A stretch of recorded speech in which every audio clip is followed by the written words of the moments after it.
Fred Mugerwa Tabale yakoma okutendeka ttiimu y'eggwanga ey'okubaka mu January w'omwaka oguwedde mu mpaka za Netball Test Series ezaali e Bungereza. Mu mwaka gwe gumu ttiimu ya She Cranes etaba mu mpaka za Netball Fast 5 e New Zealand wamu ne African Netball Cup e Namibia wansi w'omutendesi omulala Nelson Boogere. Bwe twogerera ttiimu eno eri Bungereza mu mpaka za Netball Nations Cup era ku mulundi guno yatendekeddwa omutendesi Rashid Mubiru.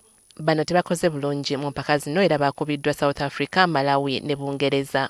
Mugerwa agamba nti obutawa batendesi budde bumala kutereeza ttiimu kyekimu ku biviiriddeko She Cranes obutakola bulungi. Singa kocha abeerawo n'amanya nti kati abazanyi b'entandisi nabo be bano ne bamuwa obudde n'abeera nabo asobola okudda bw'akomawo gy'avudde mu mpaka ezo n'aba ng'atereeza kubanga yabaalabye ensobi we zaabadde bw'akomawo wano asobola okuba ng'atereeza ensobi ezo.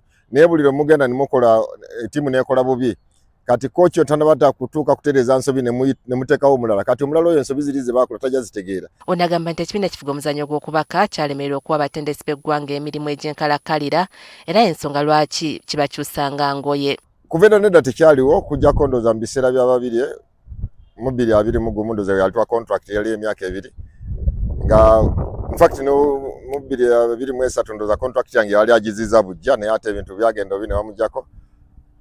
Bano olwayingira ndowooza tebaagala kusikira contract y'ababiri naye otherwise nadadde nkyali ku ttiimu y'eggwanga singa bali bagobera bya contract eyo contract yange ebadde tenaggwako. Mugerwa agamba nti n'ennonda y'abazannyi abakiikiridde eggwanga mu mpaka za Netball Nations Cup yabaddemu ebirumira. Abazannyi be nali nsuubira okuba nga bayitibwa tebaayitibwa bw'ojjukira obulungi nnyo abazannyi naddala bagenda ku abazannyi agondi test series ezaaliyo omwaka ogwedde mu January.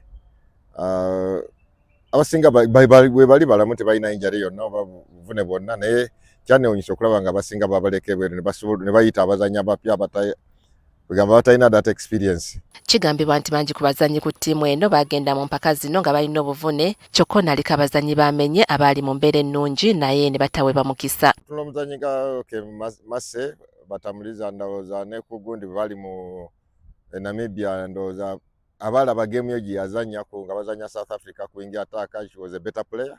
Gwensuubira nti yandibadde ku ttiimu eyo yali nga kwali. Tulina abazannyi n'abalala bangi kubanga ndowooza kati midfield yabadde lacking. Tulina abazannyi nja kwogera nnyo ku baali ku side yange wano KCCA.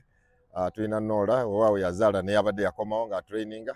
Nsuubira abandi badde bamuwadde omukisa okudda ku ttiimu eyo. Kwaliko Najjuka yali mugundi mu mu World Cup yali South Africa.